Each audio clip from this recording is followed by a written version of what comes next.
পশ্চিমবঙ্গের মুখ্যমন্ত্রী মমতা বন্দ্যোপাধ্যায় মহিলাদের স্বাবলম্বী করার লক্ষ্যে চালু করেছেন লক্ষ্মীর ভাণ্ডার প্রকল্প, যা ইতিমধ্যে বিপুল সাড়া ফেলেছে। 2021 সালে শুরু হওয়া এই স্কিমটি রাজ্যের মহিলাদের আর্থিক সহায়তা দিয়ে এসেছে এবং তা আরও কার্যকর করতে বর্তমান ভাতার পরিমাণ 1000 টাকা থেকে বাড়িয়ে 2000 টাকা করার চিন্তাভাবনা চলছে। এই আবহেই সংসার বড় হলো লক্ষ্মীর ভাণ্ডারের। নতুন করে 10 লক্ষের বেশি মহিলা যুক্ত হলেন এই প্রকল্পে।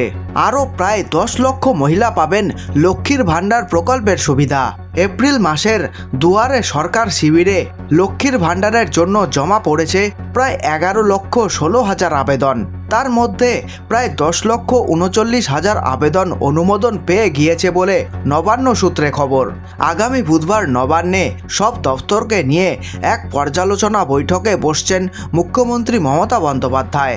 সেই বৈঠকে মুখ্যমন্ত্রীর কাছে লক্ষ্মীর ভাণ্ডার প্রকল্পের নতুন এই তথ্য তুলে ধরা হবে বলে জানা গিয়েছে। ওই দিনই মুখ্যমন্ত্রী নতুন উপভোক্তাদের অ্যাকাউন্টে সরাসরি টাকা পাঠানোর সূচনা করতে পারেন। এই লক্ষ্মীর ভাণ্ডার প্রকল্পে প্রতি মাসে রাজ্য সরকারের খরচের পরিমাণ প্রায় 1030 কোটি টাকা। নতুন 10.5 লক্ষ উপভোক্তা এই প্রকল্পের সঙ্গে যুক্ত হওয়ায় প্রতি মাসে এই খাতে খরচ বাড়বে প্রায় 60 কোটি টাকা। অর্থাৎ আগামী মাস থেকে এই প্রকল্পের খরচের পরিমাণ দাঁড়াবে প্রায় 1100 কোটি টাকা। বর্তমানে লক্ষ্মীর ভাণ্ডার থেকে অর্থ পান প্রায় 1,88,00,000 মহিলা। নতুন করে আরও 10 লক্ষের বেশি মহিলা যুক্ত হওয়ায় সেই সংখ্যা দাঁড়াবে প্রায় 1,98,000-এ। 2021 সালে তৃতীয়বার নবান্ন দখলের পর লক্ষ্মীর ভাণ্ডার প্রকল্পের সূচনা করেছিলেন মুখ্যমন্ত্রী। যদিও নির্বাচনের আগে ইস্তাহারে তিনি এই প্রকল্প শুরুর কথা জানিয়ে দিয়েছিলেন। ওই বছর 2 মে আবার ক্ষমতায় ফেরেন মমতা।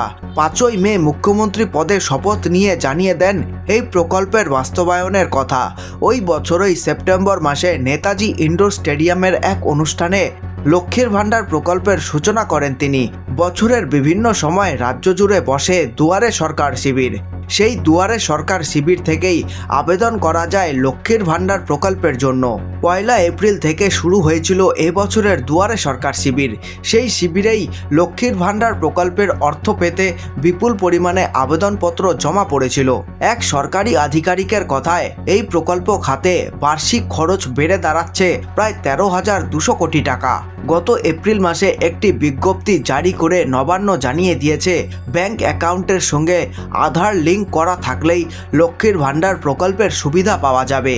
তাই আবেদনকারী 10,39,000 মহিলার ব্যাংক অ্যাকাউন্টের সঙ্গে আধার লিঙ্কের তথ্য হাতে পাওয়ার পরই তাদের এই প্রকল্পের আওতাভুক্ত করা হয়েছে।